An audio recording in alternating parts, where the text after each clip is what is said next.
Welcome to The World Craves Your Voice, a podcast where creation is an act of love.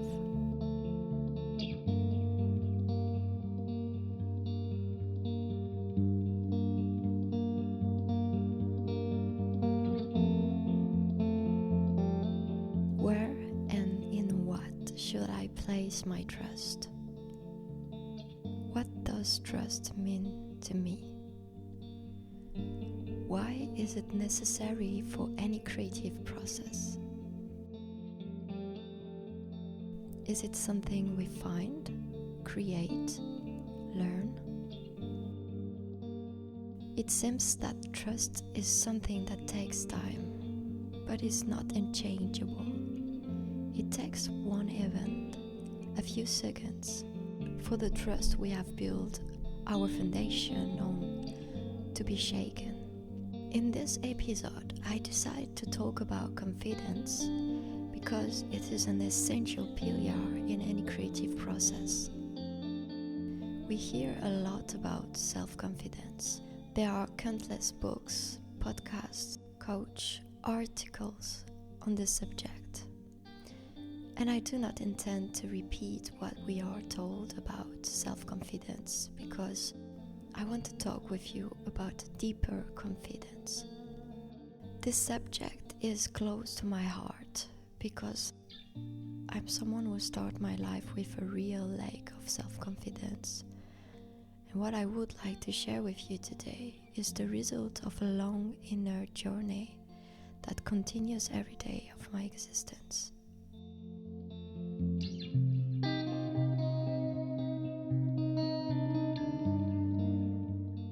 Not only is trust necessary for any creative process, but it is also essential when we aspire to a different form of society, where individuals do not have to relinquish their power to higher authorities. One reason I create this podcast is to approach creativity as a means of internal liberation from our limitation and conditioning in order to encourage self-reference. Because I believe it is one of the essential elements that will allow us to create new ways of living together. So yes, we hear a lot about self-confidence, but personally, most of the things I hear on this subject more or less always revolve around appearances and seem very attached to our bodies and our personality. Who are our role models on this subject? Are we taught real self-confidence? What does that mean in ourselves? Because in the end, I don't know what it means to have confidence in myself. What is this self in whom I should place my confidence? My body, my mind, my soul? How can we find real trust through an education that teaches that we are separate, fragmented already within ourselves, but also separate from the world and from others? There is me and others. If there is me and others, how can I really trust? There is me and the events of life and those of the lives of others. How in these conditions could I trust? Confidence and creativity go hand in hand and are not taught to us, which is why so many people have created courses, guides and seminars to encourage us to trust ourselves. So firstly, what I observe is that we often separate trust. There is that within ourselves and then that outside, and not both at the same time. managing to unify the two at the same time is an exercise that we have enormous difficulty doing, because this separation, this feeling of interior, exterior, is intrinsic to the human being who is identified with his body in the world.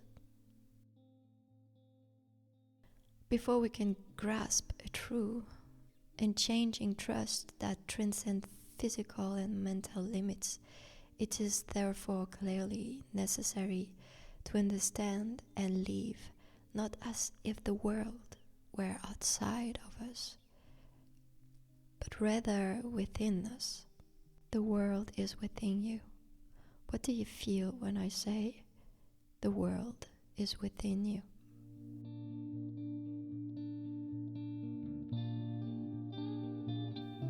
The entire universe is within you.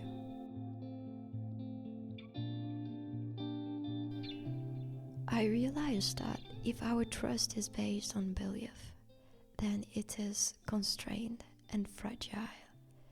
If it's based on something material, it is the same, because it is subject to our senses, to the finiteness of time, and to the vagaries of events.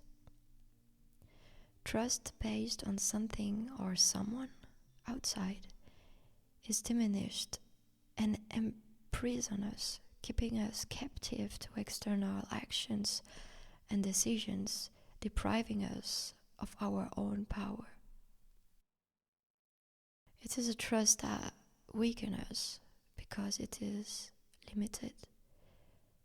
So how could it be true trust? Because the very nature of trust is it to strengthen us, isn't it? To establish within us both our vision and our actions, consistency, meaning, direction, and grandeur. Religions are often interpreted in such a way that we think that God is external and superior to us, and that through our devotion we can act so that this God blesses us and protects us. This is both good and bad. Good because through this faith man can be led to things that is protected, creating this protection himself. Bad because, once again, lies in this idea of separation and fear. The fear of doing wrong, the fear of not being enough, the feeling that a higher authority will know how to guide us, judge us, and tell us what is right. I'm not a believer, and I'm currently going through a period of great questioning. Everything I was raised to believe in collapsed when my mother left this world. It's strange, she left, and suddenly, without me looking for anything, all the concepts I grew up with lost their impact on me.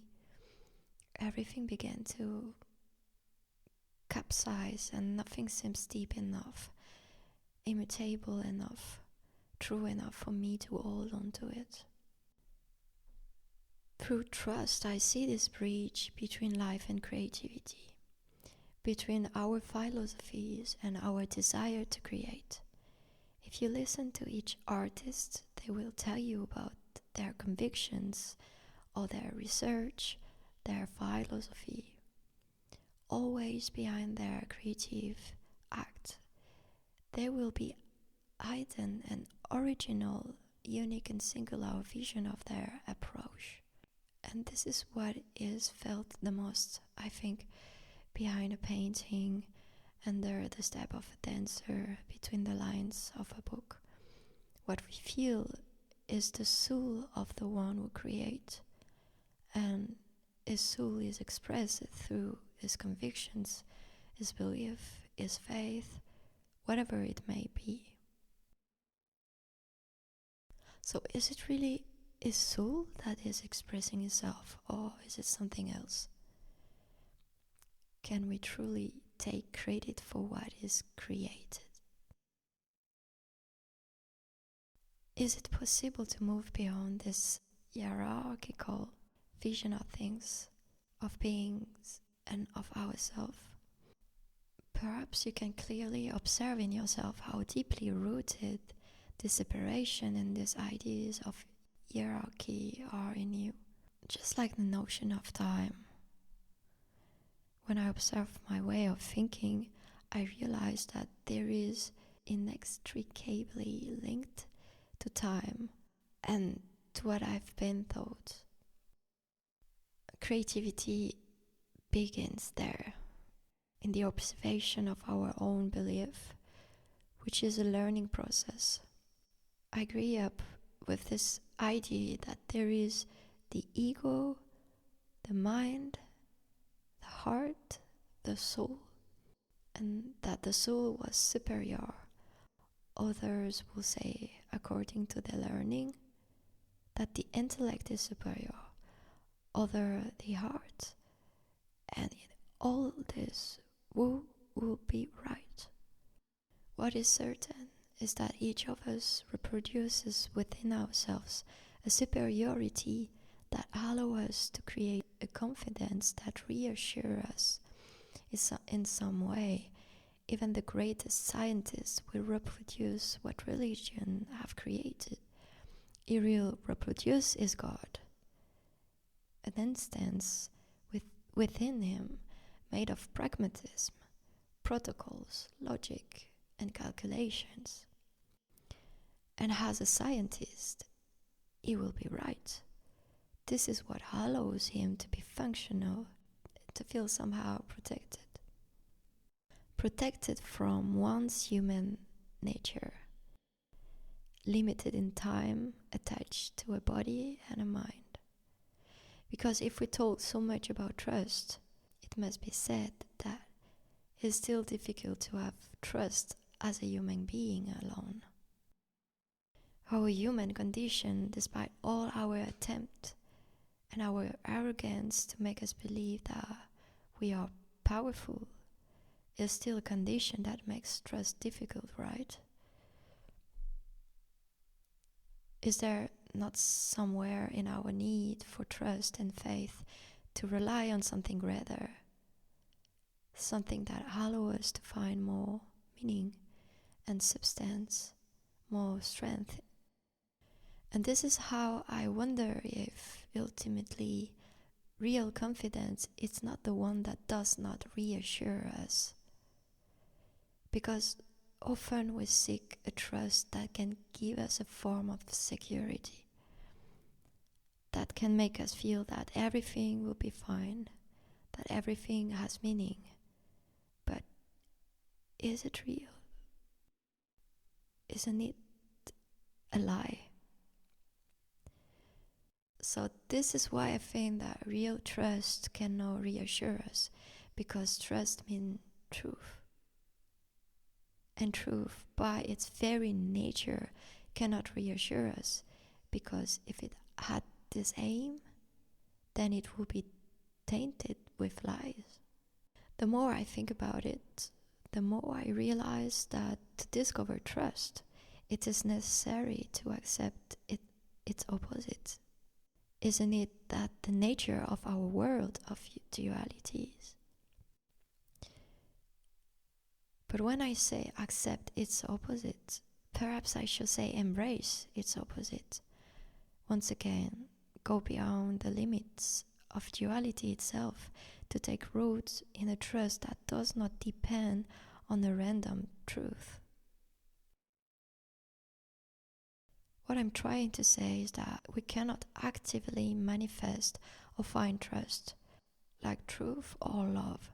Our arrogance leads us down a path that takes us away from them.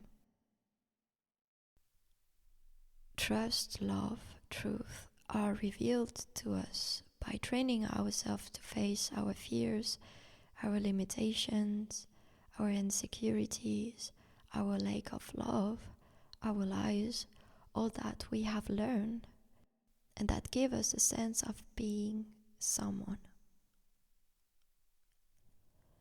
because this someone is based on a false constriction and imprison us. This someone imprison us and constrain us most of the time. And when I say we have to face it, I'm not really talking about inner work, about trying to change ourselves and become the best version of ourselves. That term actually repulses me. I'm not talking about self-development. I'm talking about doing a constant exercise of looking at everything that doesn't belong to us and being willing to let it go so that there is finally a place for who we truly are. And we can't and don't need to define who we truly are, because I think the moment we can define something, we start to move away from it. For deep trust to take root in us, it seems necessary to open ourselves to humility and an acceptance of our smallness, so that a form of greatness emanates within us. Not to seek to avoid the worst, not to seek comfort, well-being, happiness, but to look at our suffering, to look at the so random and uncertain aspect of life, and to open ourselves to this with sincerity. So look at all these assumptions that you have in yourself. I am this, I'm not that. I like that, I don't know how to do that. When did all start? These definitions, these certainties. And I think that creativity begins there, allowing ourselves to put things into perspective and push back the definition of ourselves, of the world, of life. My friends, I am in this moment, and it's very destabilizing. When you push away all these definitions, you feel disoriented, as if the human mind wasn't made for this. It needs things to hold onto. The mind is such a fluid energy that it needs a center, otherwise it swirls around and unleashes emotions within us. We must, in a way, accept our chaos, our ignorance, all the things we try to avoid, so that a new confidence can emerge within us. A confidence that initially destabilizes us, calls into questions our own foundations. But I'm not saying that all this should be done with violence, quite the contrary. I think that it should be done with love, with gentleness, even though this kind of desire often arises in us in the most difficult moments of our lives. It is important for me to share it with you. I think that this idea of working on ourselves to transform ourselves does not work, because it only constantly constructs and reconstructs new ideas to cling to. And I think there is another path that can use love, acceptance, and observation that allow things to emerge, like doing a kind of cleaning, making space to finally have the possibility of being. Ultimately, the idea is to detach oneself somehow from the notion of the individual who does and must do this or that. And isn't that at the bottom the essence of trust? As if accepting our powerlessness ultimately made us much more powerful, as if accompanied by force that acts with and beyond us. So let's talk about the different forms of trust.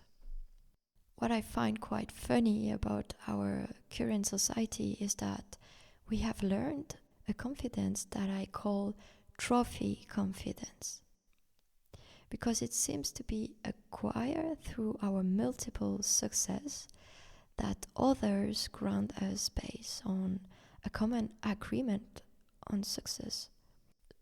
Let me explain. It is through reward that our confidence develops.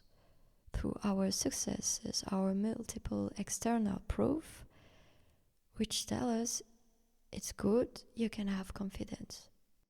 It is a trust based on comparison. It's natural, and in my opinion, it's the first, most primitive stage of trust. It is external, it depends on external feedback, on our actions. It is therefore also very dependent on the culture and environment in which we live. But here, now, we seek a more universal trust, a trust that approaches the unconditional, because the closer it gets to the unconditional, the more it will be an ally of freedom. If I want to open the doors of creativity, I want the barriers to open. I don't want to constrain myself, because to constrain myself would be to leave little room for creativity to enter me. Then there is external confidence based on the approval of others in a specific context, a culture, a belief. Faced with this, inner confidence comes into its own. If I have this approval, if I enter into this common agreement on success, the criteria of beauty, the definition that I have integrated on what is possible or not, good and bad, then I could develop self-confidence. But this confidence that starts from the outside and is reflected on the inside seems very fragile to me. This also means that if I do not meet the established criteria, if my beauty is not that which is recognized in my time, if I carry within me desires to go beyond the framework of the definition of success of my environment, then little by little, the outside will show me that I'm not conforming, that I have a problem because I'm going outside the framework. For me, this falls under what one might consider learned trust. There are many individuals who experience this feeling of being alienated from their environment and feeling possible what they have learned to be impossible. And within this framework, they manage to overcome limitations and open the collective field of possibilities to enrich the common definitions of success and open common definition to others or horizons. I'm thinking, for example, of those who follow their ambition and who, after several generations and failures, while continuing to believe in what was supposedly impossible, one day allow humans to finally be able to fly. Much so that today, taking a plane seems obvious, and each plane that takes off has no longer become a success or an exploit, but has become completely normal. I won't go into this any further, but to return to confidence, those individuals who manage to rebel in some way, or follow their ambitions despite the fact that they go beyond the belief of their environment, cannot just rely on confidence that comes from outside. They are based on something else. Their momentum comes from elsewhere. I don't particularly want to try to give answers here. what I want is to reflect with you on this subject so that you can develop your own answers.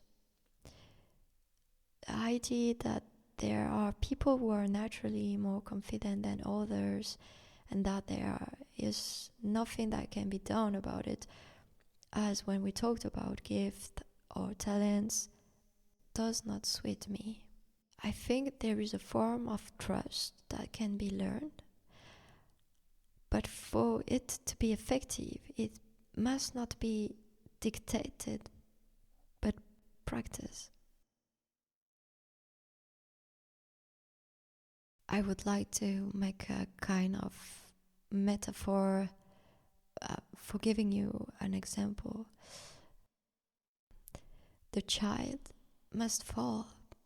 The mother must let him fall so that he can realize his mistake, but also be happy to see that despite having fallen, he is also able to get up and see how his mind and body will always seek to do better and be more attentive next time. However, I find that our society tries too hard to prevent children from falling. And worse, I would say that it judges them when they fall, as if they should have been more careful and should not have fallen because now they are in pain. So to prevent suffering, some will teach the child that he can place his trust elsewhere, in a force greater than himself. He will be able to pray in order not to fall, to avoid suffering. And as long as the child does not fall, his faith will be intact. But if he ends up falling, which seems inevitable during our life, then his trust will be put to the test. I use this little metaphor of the child simply to explain our different ways of building trust. And this brings me back to the fact that confidence should not seek to reassure, nor avoid trials or suffering. It must be the one that allows you to overcome adversity, the one that tells you within you, whatever happens, if you fall, you will get back up. And does not avoid falling, because if you fall, you learn, and the more you learn, the more you will strengthen yourself. This confidence that is learned through experience is particularly useful in a creative process. And what seems beautiful to me is that it has the power to go beyond external approval. In its nature, it needs to do so. It is a necessity to go beyond limits and take the risk of falling so that this confidence begins to take root in us. Little by little, it gives birth to a self-reference, which is no longer automatically dependent on our external environment. The dynamic is then reversed. I learn from my path, and I come to give this exterior new data as a legacy. I allow myself an explored path, and my exploration will create a path for others that they can, in time, take without fear.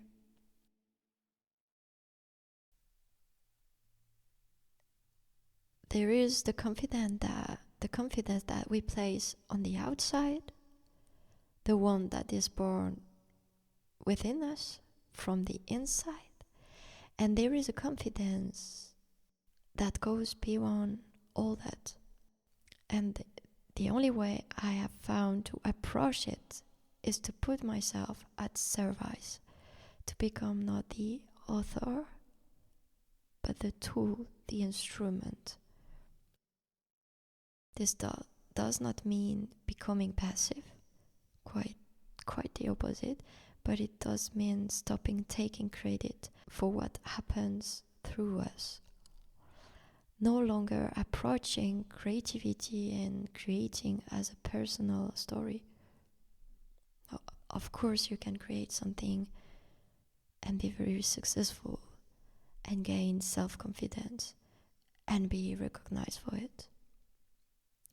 But will that confidence lead you to a love of yourself? Will it lead you to a knowledge of who you really are? One thing is sure, it will give you definition. It will give you consistency. And then what?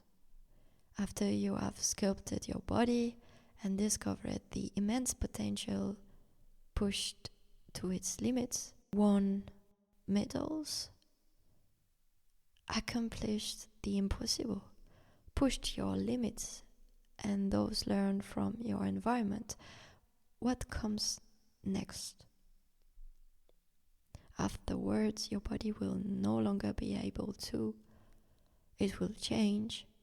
Others will win the medals in your place. After you win the grand prizes for your invention, others will invent one that will make yours obsolete. And I'm not saying you shouldn't have done those things, those competition, or pursued your dream. But I'm simply saying that your confidence must be placed beyond your success, beyond yourself, your body, and this life. I know I'm going too far, and to create, we don't have to go that far. You can just trust your knowledge and experiences, but you have to keep in mind that they will always be questioned because that's their nature. Movement is necessary in confidence. It must be questioned to strengthen itself. Don't try to trust yourself. That's what's interesting. Don't try to trust yourself, to reassure yourself and give yourself the right to do and be. This is what I say to myself. Understand that trust comes to you. It's one of the essential elements that makes up this world. All of this leads me to understand that in fact, trust is an attribute of life. See the whole relativity of a confidence based on your body, your mind, your emotions. Always pay particular attention to this different confidence that resides within you, and do not seek to make them fixed. Accept that they may be shaken. We seek reassurance in every way. We create tons of contracts, rules, because we want to make immutable certain things, which by definition cannot be. Bring movement into your confidence, allow it to pierce the clouds. Give it enough air to fly towards unknowns that seems terrifying to you. Accept losing, falling, trying, testing, failing, not doing well, while doing your best. This is how I try to approach my creativity today. Right now, I sit on my chair in front of this blank page, and I let what can be written be written. I put myself at the service without knowing if something will come back to me. I write these words without convincing myself that they are right or strong. I search at the same time as I write, and I do not ask myself what my legitimacy is to allow me to write about trust. I do not tell myself that I should be defined as a writer to give myself the right to write these lines. I do not wait until I have been deprived of a diploma to allow me to share with you a part of who I am. I am writing to you in a desire to serve, in a desire that what must be said will be said through me. I'm sharing with you a part of my experience, of my research, of my current questions. And this will speak to some and not to others. But I write all the same. I try to not judging myself because deep down the words do not belong to me. Nothing belongs to me. When I say that it does not belong to me in some way, I simply realize that I will be incapable of explaining all the process at work that have brought me here and now to write all this. These processes are lodged in me. They have developed by themselves. These words do not belong to me. They have developed through generations, multiple individual experience, and we each have within us this different processes, which at each moment, without us noticing them, evolve within us and belong to life. They belong to life, not to us. For a long time, I was someone who compared myself to others, and I still do it sometimes. I felt myself not enough, not beautiful enough, not creative enough, not intelligent enough, not talented enough. This feeling of not enough will remain in me. Like the part of little Mary who identifies with what she has learned and who seeks to reassure herself by all means, even if the object that reassures her makes her suffer. But multiple parts of us exist and coexist, and it is up to us to choose which ones we want to nourish. People who offer courses, workshop or whatever, I find it often it is about self-confidence. They don't talk about their doubts. They don't talk to you about their deepest fears nor their anxiety. They suppose, I don't want to generalize, but often they supposedly give you keys to learn to identify even more with what you are not. No matter how much we tell you that you are a beautiful person, we all know deep down that we are human. And to be human is to hold within ourselves the potential of the whole human being, good and bad. It is not a question of perfecting ourselves, of trying to eliminate our unhealthy thoughts, our faults, the wrinkles on our forehead, and our jealousy.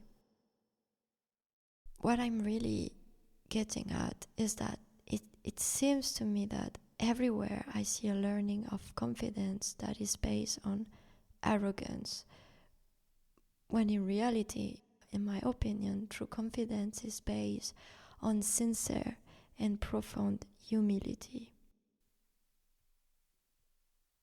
This does not seek to shine or dazzle from the outside, but that illuminates from the inside.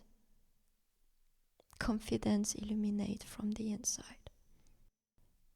Knowing that I do not believe that arrogance is only reserved for those who are supposedly confident in themselves. Because I've learned that in my lack of confidence and my feeling of not being enough lies in reality and arrogance also, and maybe much greater and more treacherous than that of those who are content with their success. Humbly trust in what eludes you, what you cannot put into words, the great unknown. Accept that nothing is acquired. Accept not knowing. See success in failing and failure in success. Accept not to control everything. Accept to put yourself at the service of something that is going through you. And to forget for a time, to forget when you can, this person who asks so much of you, this personality. Finally, I would like to clarify this idea of putting oneself at service. What do I mean by that? We tend to consider ourselves as individuals in our own right, so we take it for granted that the thoughts that cross our minds are our thoughts, that the ideas that emerge within us belong to us, that what we create comes only from us, as if isolated from the rest. I think it's an optical illusion, a chimera. A chimera. If you share these ideas that are in your mind, you will realize that you are surely not the only person to have thoughts of it. Even more, you will be able to do research and see that maybe others have pushed this idea and create tons of information and objects from an idea that you thought was yours.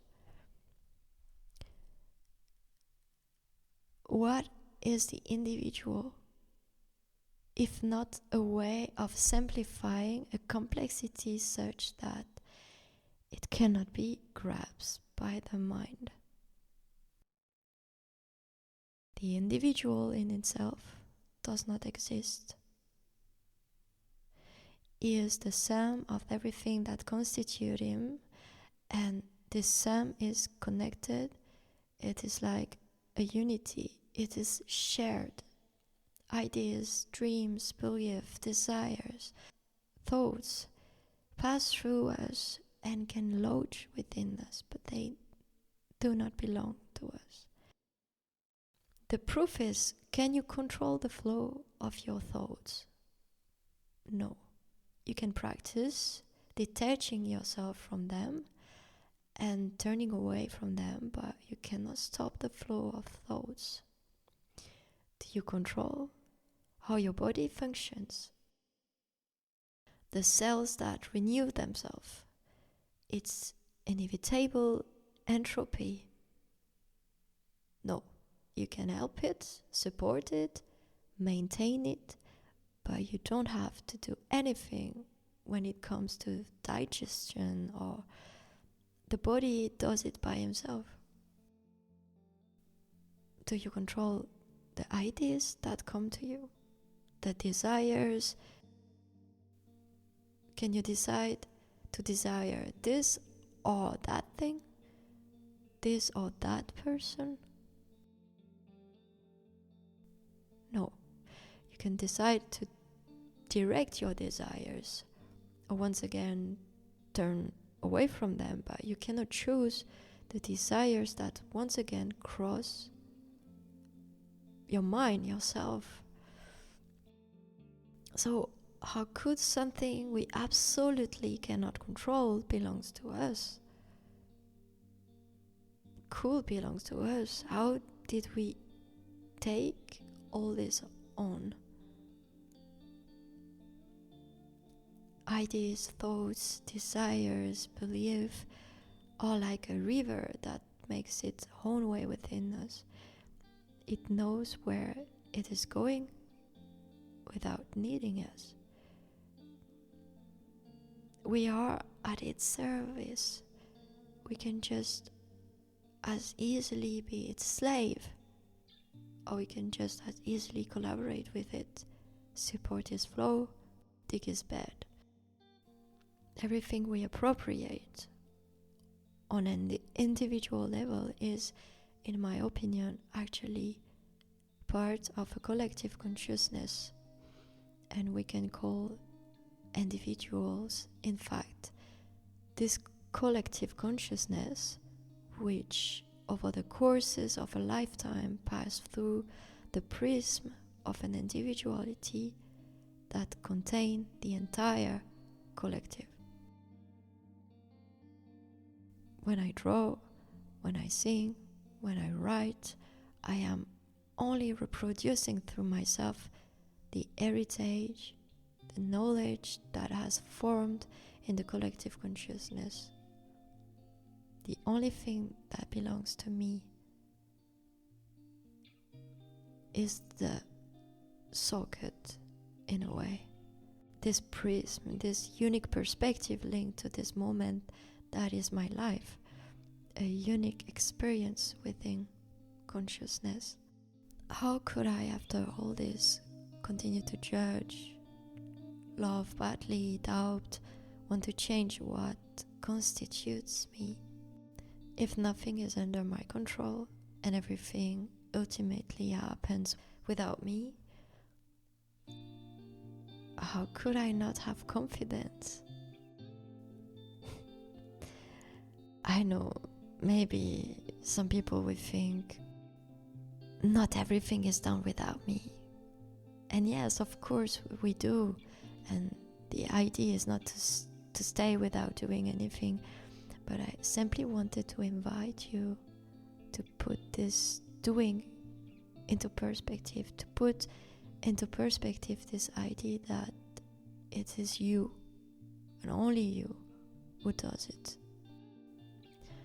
I just wanted to poke holes, crumpled up, preconceived ideas, and open up new possibilities in you, so that the next time the thoughts lodge in you that you don't have confidence in yourself, you will be just able to smile and simply throw this idea away, to just concentrate on becoming like a child again and following the desire to experiment without trying to succeed, but in a certain humility that will make this moment of creation a pleasure, a sweetness, a pause within yourself.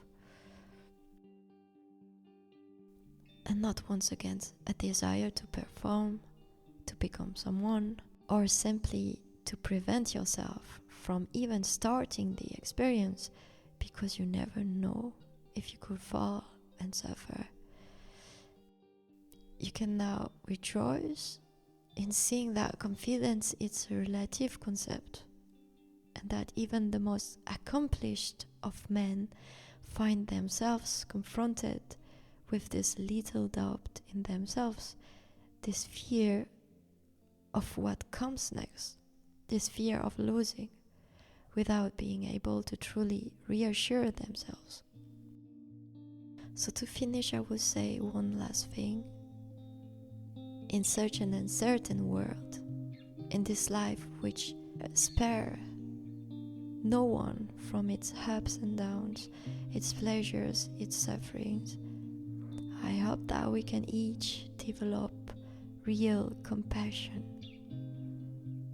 a love for what is, a genuine interest in the imperfect beauty of others. I hope that we can step away from competition and comparison and focus on strengthening our self-reference and inspire ourselves and others with a new confidence that allows for mistakes and knows how to forgive, because we have much to forgive. So let's start now within ourselves and with others.